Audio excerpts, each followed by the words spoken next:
नमस्कार, मैं हूं अखिलेश पांडे और आप देख रहे हैं सी न्यूज़ भारत। वक्त हो चुका है न्यूज़ बुलेटिन का। इस बुलेटिन में हम बात करेंगे आगरा की, जहां सपा के पूर्व राष्ट्रीय अध्यक्ष मुलायम सिंह यादव और बसपा के संस्थापक कांशीराम को लेकर दिए गए विवादित बयान पर सपाइयों ने जताई नाराजगी। वहीं आगे बात होगी मथुरा जिले की, जहां जिलाधिकारी ने हरी झंडी दिखाकर ई रिक्शा यातायात व्यवस्था का किया शुभारंभ। साथ ही अगली खबर गाजियाबाद से है, जहां सामने आ रहा है कि मेरठ हाईवे किनारे एक होटल में मेडिकल लेक्चरर के साथ दो युवकों द्वारा मारपीट की गई और साथ ही रेप किया गया। और भी तमाम खबरों पर आइए विस्तार से करते हैं चर्चा। पद्म विभूषण जगत गुरु रामभद्राचार्य के खिलाफ सपाइयों में आक्रोश है। सपा के पूर्व राष्ट्रीय अध्यक्ष मुलायम सिंह और बसपा के संस्थापक कांशीराम को लेकर दिए गए विवादित बयान को लेकर सपाइयों ने नाराजगी जताई है। पूर्व जिला अध्यक्ष और निवर्तमान प्रदेश सचिव राम गोपाल बघेल के नेतृत्व में सपाइयों ने आगरा के सदर थाने में तहरीर दी है। सपाइयों ने एसीपी सदर और इंस्पेक्टर सदर को तहरीर दी है। कथावाचक जगत गुरु रामभद्राचार्य के खिलाफ एफआईआर दर्ज करने के साथ उनको दिए गए पद्म विभूषण सम्मान वापस लेने और उनकी कथाओं पर रोक लगाने की भी मांग उठाई है। पूर्व जिलाध्यक्ष के अनुसार कोठी मीना बाजार में आयोजित रामकथा के दौरान पद्म विभूषण जगत गुरु रामभद्राचार्य द्वारा नेताओं के खिलाफ गलत बयानबाजी की गई है। उनके खिलाफ तहरीर दी गई है। आगरा की कोठी मीना बाजार में जो कथा हो रही है, उसमें आए हुए भगवताचार्य जी ने जिस तरह के शब्दों का प्रयोग दलित पिछड़ों के नेता, जिन्हें सरकार ने भी सम्मानित किया है पद्म भूषण से, उनके खिलाफ और दलित पिछड़ों के नेता और बहुजन समाज पार्टी के संस्थापक माननीय कांशीराम साहब के खिलाफ जिस तरह का नारा लगाकर अभद्र भाषा का प्रयोग किया है, उससे दलित पिछड़ों में और समाजवादी पार्टी की विचारधारा मानने वाले लोगों में बहुत ही आक्रोश है। उनकी सम्मान को जो ठेस पहुंचाई है, उसको लेकर के आज हम सदर थाने में आए हैं और हमने ये सरकार से और प्रशासन से मांग की है कि ऐसे लोगों। आगरा से सीनू संवाददाता अनुज उपाध्याय की रिपोर्ट। फतेहपुर नगर में स्थित श्री शक्ति धाम महादेव तालाब मंदिर पर पूर्णिमा महोत्सव बहुत ही धूमधाम से मनाई गई, जहां पर श्री पूर्णिमा सेवा समिति के तत्वाधान में भव्य भजन संध्या व भंडारे का भी आयोजन किया गया, जिसमें सभी मंदिरों को इलेक्ट्रिक लाइटों व फूलों की लड़ियों से मनमोहक ढंग से सजाया गया। साथ ही महामाई श्री उज्जली मैया का श्रृंगार किया गया। दूसरी तरफ विकासखंड निंदूरा अंतर्गत ग्राम पंचायत बहरोली के तपोभूमि बाबा मस्तराम दास आश्रम पर पूर्णमासी के अवसर पर शुभ दिन बृहस्पतिवार को हवन एवं विशाल भंडारे का आयोजन किया गया, जिसमें लाखों की संख्या में दूर दराज से आए बाबा मस्तराम दास के भक्तों की भीड़ लगी रही। जानकारी के अनुसार विगत सैकड़ों वर्षों से हवन एवं विशाल भंडारा यहां चलता आ रहा है। लोगों ने बताया कि पहले संख्या कुछ कम होती थी, लेकिन जैसे जैसे लोगों की मान्यता पूरी हुई, वैसे वैसे लोगों की भीड़ बढ़ती गई। बाराबंकी से सीनू संवाददाता हयातुर रहमान की रिपोर्ट। गोवर्धन कस्बे के मुख्य सोंखड्डा तिराहा का श्री कृष्ण भगवान गिरिराज पर्वत को उठाते हुए मूर्ति एवं लाइटिंग लगाकर सुंदरीकरण का कार्य किया जा रहा है। इस लड़ाई को लेकर सभी वर्ग के लोगों में अपने अपने ईष्ट की मूर्ति लगाने को लेकर होड़ लगी हुई थी। पूर्व में कुछ व्यक्ति विशेष द्वारा इस तरह को गूगल मैप पर अंबेडकर चौराहा के नाम से भी दर्ज करा दिया गया था। गोवर्धन धाम में बाहर से आने वाले श्रद्धालुओं की श्रद्धा को देखते हुए जिलाधिकारी मथुरा द्वारा 5 तिराहा को चयनित कर उनके सुंदरीकरण की बात कही गई थी, जिसको लेकर आज एक संस्था के संस्थापक के साथ मिलकर जिलाधिकारी पुलकित खरे ने सोंखड्डा तिराहा का निरीक्षण किया और तिराहा पर बने पार्क में लगे विद्युत पोल एवं ट्रांसफार्मर को जल्द से जल्द हटवाने के निर्देश दिए। का सौंदर्यीकरण को लेकर वहाँ मूर्ति का स्थापना हो रही है, उसके बारे में क्या कहेंगे सर? गोवर्धन क्षेत्र का प्रमुख स्थान सोंखड्डा है, जहाँ पे सोंख से आने वाले, मथुरा से आने वाले और गिरिराज जी की परिक्रमा के लिए जितने भी श्रद्धालु पर्यटक आते हैं, उनका वहाँ से गुजरना होता है।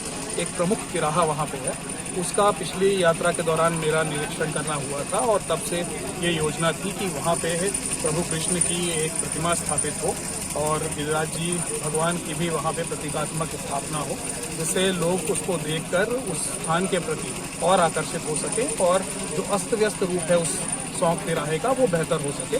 आज उसका पुनः निरीक्षण जो आर्किटेक्ट हैं उनके साथ करा गया और जो इसको धनराशि दे रहे हैं इस कार्य के लिए, उस एनजीओ के साथ करा गया और ये पूरी योजना बनाई गई कि अगले 1 माह में किस तरह तीव्र गति से काम करते हुए इस तिराहे का सौंदर्यीकरण कराया जाए। खाली सर सौंक टिका ही होगा या कोई और भी चौराहे होगा? शुरुआत के तौर पे सौंक से हम लोग शुरू कर रहे हैं। हमने गोवर्धन क्षेत्र के 5 चौराहे चिन्हित करे थे पिछली बार जब बैठक हुई थी इसमें, तो एक एक करके हम लोग कोशिश करेंगे कि हर चौराहे को इसी तरह से सुंदर बनाएं। मथुरा से सी न्यूज़ संवाददाता विष्णु शर्मा की रिपोर्ट।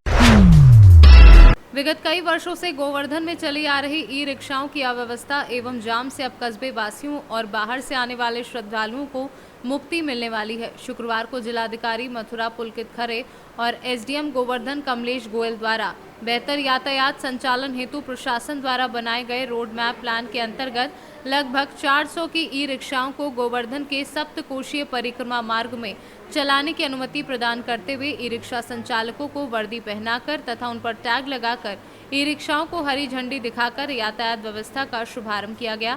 साथ ही गोवर्धन की परिक्रमा मार्ग से बाहर के संपर्क मार्गों पर भी लगभग इतनी ही ई रिक्शाओं को चलाने की अनुमति प्रदान की गई।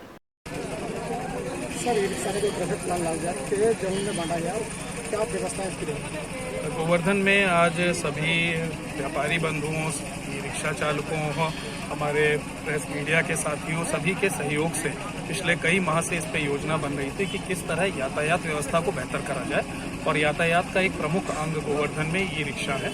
इसको लेके ज़रूरी था कि क्षेत्र को जोन में बांटा जाए और हर जोन पे माननीय एनजीटी के भी ऑर्डर हैं और वहाँ की सीमा को देखते हुए एक संख्या निर्धारित करी जाए। इसको लेके पिछले 1 माह से कई बार बैठकें करी गई और फिर परिक्रमा क्षेत्र में 400 ई रिक्शा जो कि पंजीकृत हैं हमारे, उनको एक यूनिफॉर्म, एक यूनिक नंबर दिया गया, उनके रेट निर्धारित करे गए, जो रेट लिस्ट भी उसमें लगेगी। पूरे क्षेत्र को 3 जोन में बांटा गया है और आज उसका पहला जोन जो परिक्रमा मार्ग है उसका औपचारिक शुरुआत करी गई है। कल से इन्फोर्समेंट की कार्रवाई भी होगी। ये देखा जाएगा कि इन रिक्शाओं के अतिरिक्त यदि कोई अन्य रिक्शा इस क्षेत्र में चलते हुए पाए जाते हैं तो उनके खिलाफ कड़ी कार्रवाई हो। इस पूरी कार्रवाई का उद्देश्य ये है कि हमारे जो पर्यटक और श्रद्धालु गिरिराज महाराज के दर्शन करने, मंदिरों में यहाँ दर्शन करने आ रहे हैं, उनको यातायात और पूरी व्यवस्था सुदृढ़ मिले, ई रिक्शा की वजह से परेशानी ना हो बल्कि सुगमता का एहसास हो और हमारे ई रिक्शा चालक श्रद्धालु मित्र के रूप में उभर कर आए। मथुरा से सी न्यूज़ संवाददाता विष्णु शर्मा की रिपोर्ट।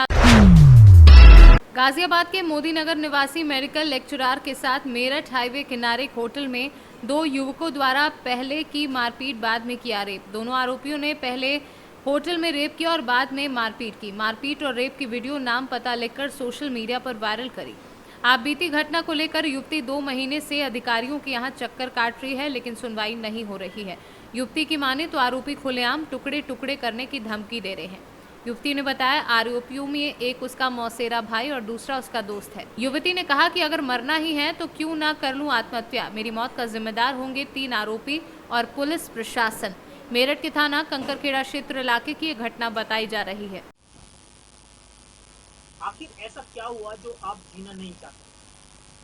सर, मेरा एक रिश्तेदार था जो मेरा रिश्ते में भाई लगता है, सुमित।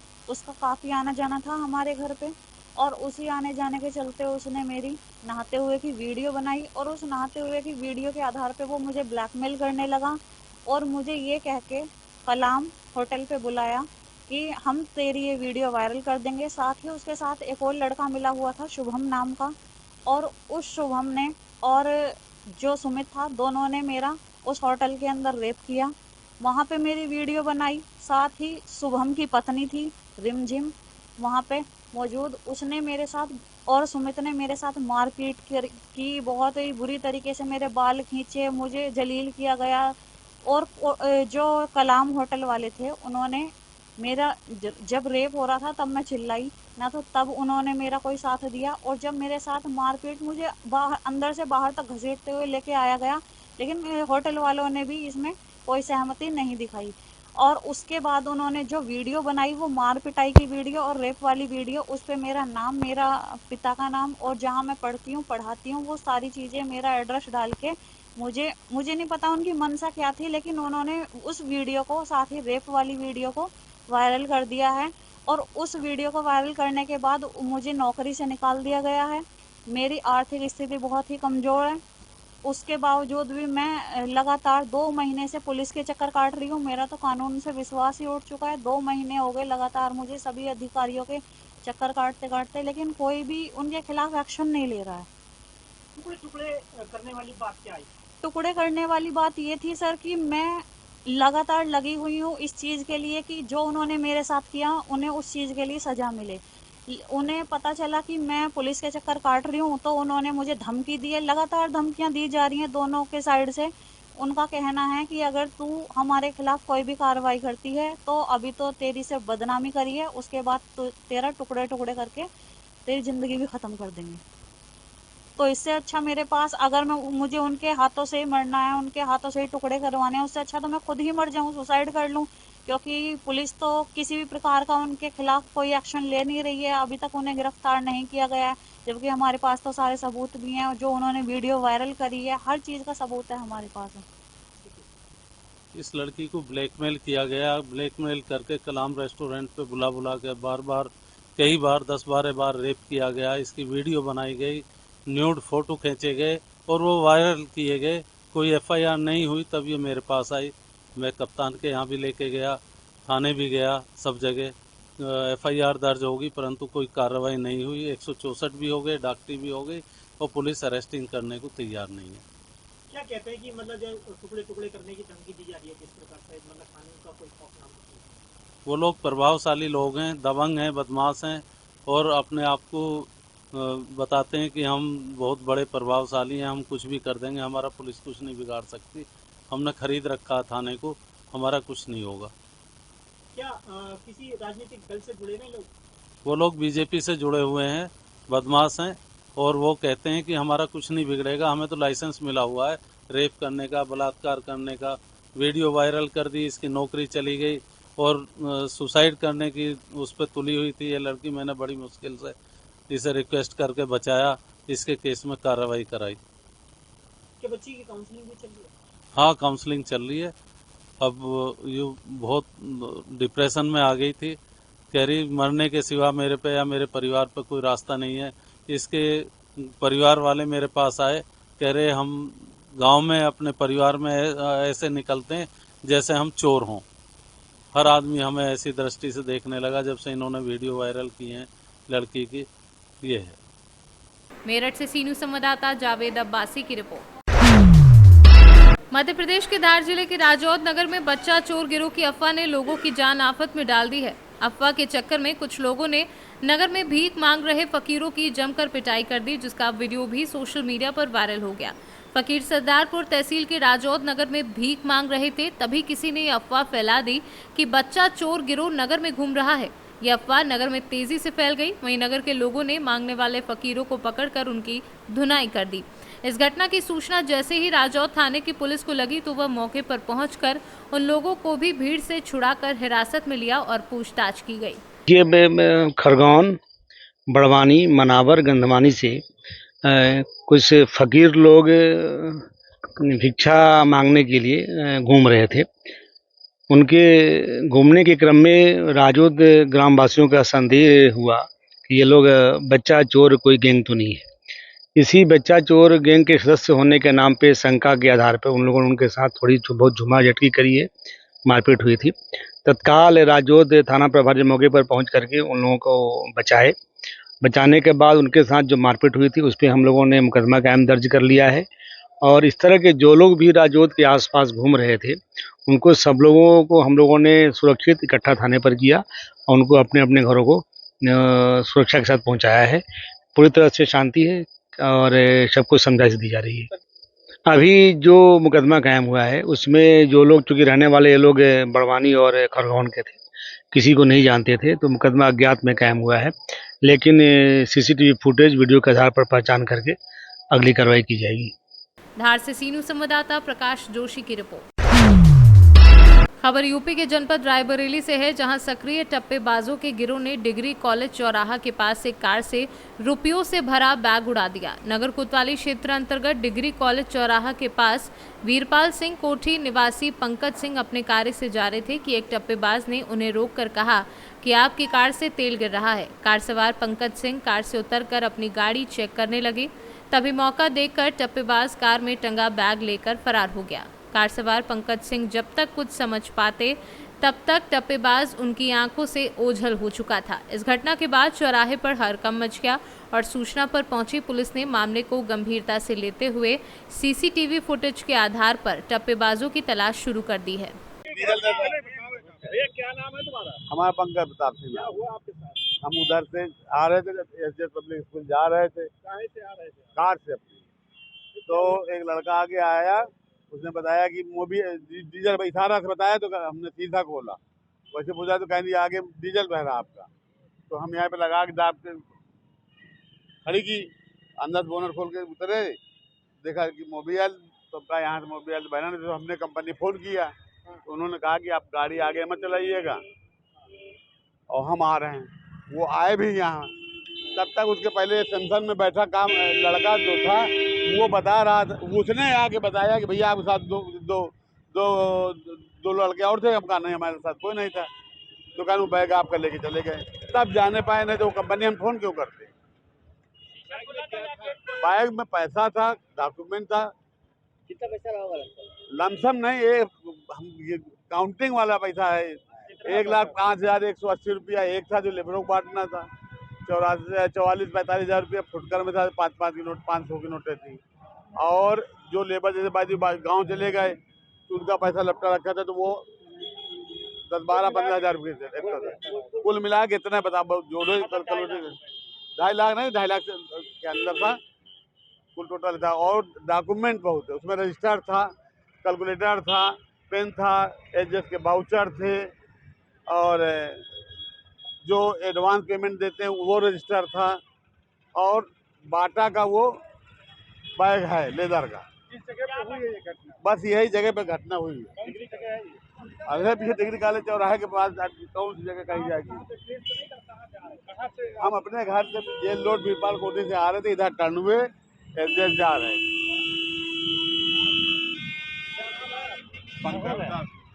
रायबरेली से सी न्यूज़ संवाददाता मृदुलेश त्रिपाठी की रिपोर्ट। श्री हनुमान जन्मोत्सव पर उखली गांव में हनुमान व्यायामशाला के कार्यकर्ताओं द्वारा हनुमान जन्मोत्सव पर भव्य शोभा यात्रा के साथ ही अखाड़ा प्रदर्शन किया गया। कल उखली नगर धूणी अखाड़ा के बालाजी मंदिर प्रांगण में रात्रि को हनुमान जन्मोत्सव पर सुंदरकांड समिति एवं विश्व हिंदू परिषद बजरंग दल के कार्यकर्ताओं द्वारा संगीतमय सुंदरकांड का आयोजन किया गया एवं महाआरती कर हनुमान जन्मोत्सव मनाया गया। राजस्थान से सी न्यूज़ संवाददाता रमेश चंद शर्मा की रिपोर्ट। खबर एमपी के रतलाम से है, जहां रतलाम के रेलवे कॉलोनी क्षेत्र में चल रहे एक शादी समारोह में दूल्हा दुल्हन सहित मेहमान आधी रात को पुलिस थाने पहुंच और धरने पर बैठ गए। दूल्हा दुल्हन और मेहमानों का आरोप था कि शादी समारोह में चल रहे डीजे को बंद कराने आए 2 पुलिस जवानों ने समारोह में शामिल महिलाओं के साथ बदतमीजी की। दूल्हा दुल्हन की मांग थी कि जब तक पुलिस कर्मियों पर कार्यवाही नहीं होगी वह फेरे नहीं लेंगे। करीब 3 घंटे तक धरना देने के बाद वरिष्ठ पुलिस अधिकारियों के कार्यवाही किए जाने के आश्वासन के बाद धरना समाप्त हुआ। इस पूरे मामले को लेकर दूल्हा दुल्हन और साथ ही राजेंद्र वर्मा औद्योगिक क्षेत्र थाना प्रभारी रतलाम का क्या कुछ कहना है, आइए आपको सुनवाते हैं। जी, क्या नाम है आपका, कि क्या कंप्लेन करने आई हैं आप थाने पर? माय नेम इज़ कोमल सोलंकी। मेरे देवर की शादी थी 6 अप्रैल 2023। पुलिस वाले, औद्योगिक क्षेत्र के 2 पुलिस वाले, पंकज एंड नेक्स्ट शोभाराम, ये दोनों आए इंस्टीट्यूट में और बोलने लगे कि ये डीजे बंद कराओ, हमको एसपी सर का ऑर्डर मिला है। तो मैंने बोला काहे के लिए, यहाँ पर शादी हो रही है, तो अभी जब तक हमारा फंक्शन नहीं होगा, फेरे नहीं होंगे, खाना नहीं होगा, मेहमान नहीं जाएंगे, तो कैसे हम डीजे बंद कराएंगे। तो उसके बाद उनने बदतमीजी से बात करी, बहुत ज़्यादा अब्यूजिंग से बात करी उनने, दोनों ने, और इतनी ड्रिंक कर रखी थी उनने, और ऐसे बदतमीजी से उनने हाथ पकड़ के मेरे को ऐसे करा कि यहाँ पर से बंद कर दो ये सब और जाओ यहाँ से। जी, फिर क्या हुआ? फिर हमने बोला, फ़ोन लगाया एसपी सर को इधर उधर, और फिर हमने यहाँ पर आके रिपोर्ट करी, जीआरपी थाने पर भी जाके हमने रिपोर्ट करी, और जीआरपी स्टाफ भी आया था, उन्होंने भी हमको बोला ऐसा, हमने उनसे बोला था हमको 1 घंटा दे दो, सिर्फ फेरे हो जाएंगे और ये हो जाएंगे, फिर हम पूरा क्लियर कर देंगे सब। आपने क्या मांगे रखी है? मेरे को जिसने बदतमीजी की रही, पंकज और वो, उन दोनों को लाइन अटैच करवाने की कार्रवाई करवाओ। उनके ऊपर। टीआई साहब से भी आपकी बात हुई है? टीआई साहब ने क्या कहा? हाँ, उनने बोला है वो उन दोनों के अगेंस्ट कंप्लेंट फाइल करेंगे, बोला है उन्होंने। अभी फेरे वगैरह हो गए थे? नहीं हुए, फेरे भी नहीं हुए, मेहमानों ने खाना भी नहीं खाया है, सब पूरे फैमिली उठ के यहाँ पर आ गई थी। 1-1.5 घंटा हमको जीआरपी थाने पे हो गया, 2-2.5 घंटे उनको यहाँ थाने पे हो गया, औद्योगिक क्षेत्र थाने। जी भैया, क्या नाम है आपका? अजय सिंह सोलंकी। क्या कर रहे हैं आप आज रात थाने पर? रात में मेरी शादी थी, मतलब फेरे वेरे का टाइम है अभी तो, और मैं थाने में आया हूँ। क्यों आए आप थाने पर? पंकज बारिया और शोभा राम, ये लोग मेरे वहाँ पे आए और मेरा प्रोग्राम बिगाड़ दिया पूरा। कौन है ये लोग? ये कोई चीता वाले हैं। क्या हुआ वहाँ आके? क्या आके लेडीज़ों से बदतमीजी कर रहे थे, ड्रिंक कर रखी थी उन दोनों ने। बोलिए आप चाहो तो उनका भी बुला के मेडिकल करवा सकते हो। क्या घटनाक्रम हुआ? पूरा घटनाक्रम बताया। ये लेडीज़ों से बदतमीजी, वो बोले कि डीजे बंद करो, डीजे हमने बंद कर दिया, फिर भी लेडीज़ों से बदतमीजी करी उनने, मेरी भाभी वगैरह से, सबसे। फिर आप थाने पे आए? फिर हम थाने पे आए, थाने पे हमारी टीआई साहब ने भी मतलब 2 घंटे तो बैठे हम थाने पे। उसके बाद टीआई साहब आए, टीआई साहब ने सुनवाई करी, टीआई साहब बोले मैं करता हूँ। फेरे हो चुके थे आपके? नहीं, फेरे नहीं हुए थे। फेरे छोड़ के हम फेरे नहीं करेंगे जब तक हमारा अब टीआई साहब से आपकी बात हुई है, अब कहाँ जाके फेरे करेंगे शादी? टीआई साहब ने कार्रवाई का बोला है। साहब ने बोला कार्रवाई का, तो कार्रवाई अगर होती है, कार्रवाई करना जरूरी है, क्योंकि जो कार्रवाई नहीं करेंगे तो ऐसे तो हर किसी से बदतमीजी करेंगे, हर किसी की शादी बिगाड़ेंगे। और हमारा रेलवे क्षेत्र लगता है सर, वो ये औद्योगिक क्षेत्र वाले, मतलब सिटी पुलिस है ये। रेलवे क्षेत्र में कैसे जा सकते हैं ये बताए ना आप? रेलवे क्षेत्र में कैसे गए? पंकज बारिया और शोभा राम। सर, शादी में डीजे की बात को लेकर के कुछ लोग कंप्लेन करना है, क्या है पूरा मामला सर? हाँ, देखिए अभी कुछ लोग यहाँ से जीआरपी क्षेत्र से, सोलंकी परिवार है कोई, वो कंप्लेन करने के लिए आए थे कि थाना औद्योगिक क्षेत्र की चीता पुलिस फोर्स जीआरपी क्षेत्र में डीजे बंद कराने गई थी और उनके द्वारा महिलाओं से बदतमीजी पूर्वक बातचीत की गई। इसमें मैं आपको बताना चाह रहा हूँ कि लगभग 12 बजे हमारे कंट्रोल से एक पॉइंट चला था कि शहर में हनुमान जन्मोत्सव के आयोजन को लेकर या अन्य किसी आयोजन में डीजे अगर चल रहे हैं तो रात्रि के 12 बज चुके हैं, बंद करा दिया जाए।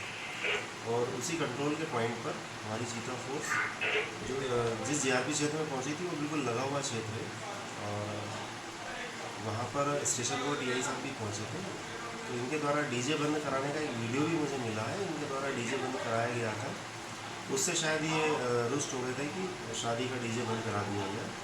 तो इनके द्वारा दोनों आरक्षकों के, पंकज बारिया आरक्षक के विरुद्ध एक आवेदन दिया है कि इनके द्वारा वहाँ पर बदतमीजी पूर्वक बातचीत करके और शादी में विघ्न उत्पन्न करके डीजे बंद करा दिया है। आए हुए लोगों को वैधानिक कार्रवाई की समझाइश देकर यहाँ से रुक सकते हो। सर, अगर पुलिस वाले दोषी पाए जाते हैं क्या करेंगे? देखिए, ये जांच का विषय है, उन्होंने आवेदन दिया है तो इसकी जांच करा ली जाएगी।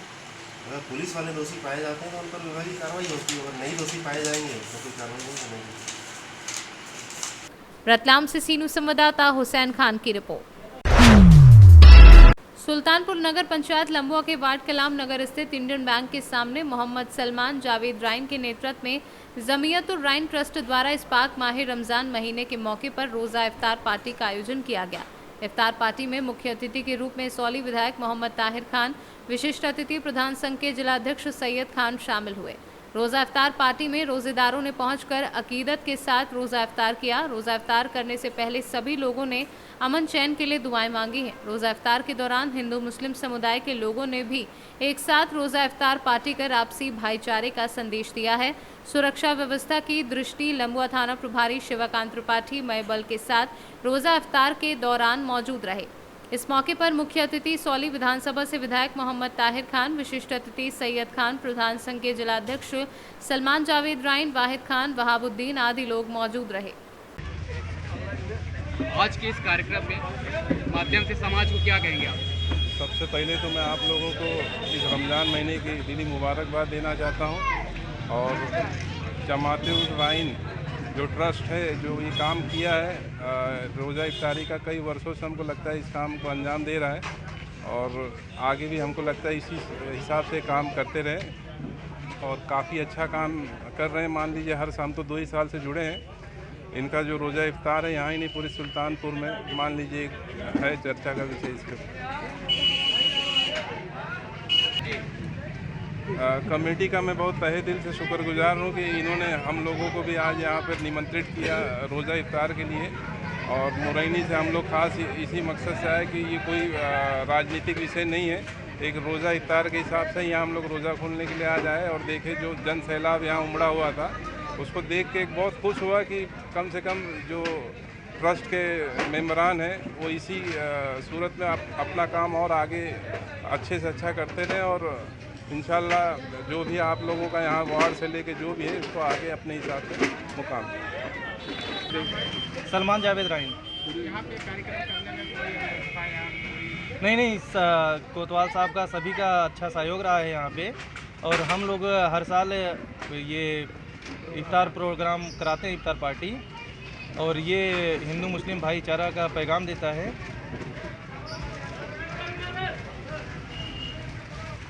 हम लोग कई वर्षों से करा रहे हैं। ईद का त्यौहार भी हम लोग अच्छी तरीके से करते हैं यहाँ पे हिंदू मुस्लिम एकता को लेके, और फिर इफ्तार पार्टी भी हम कई साल से करवा रहे हैं। सुल्तानपुर से सी न्यूज़ संवाददाता वाजिद हुसैन की रिपोर्ट। फिलहाल के लिए इस न्यूज़ बुलेटिन में बस इतना ही। देश दुनिया की तमाम खबरों के लिए देखते रहें सी न्यूज़ भारत। हर खबर आपके साथ, आपके हाथ।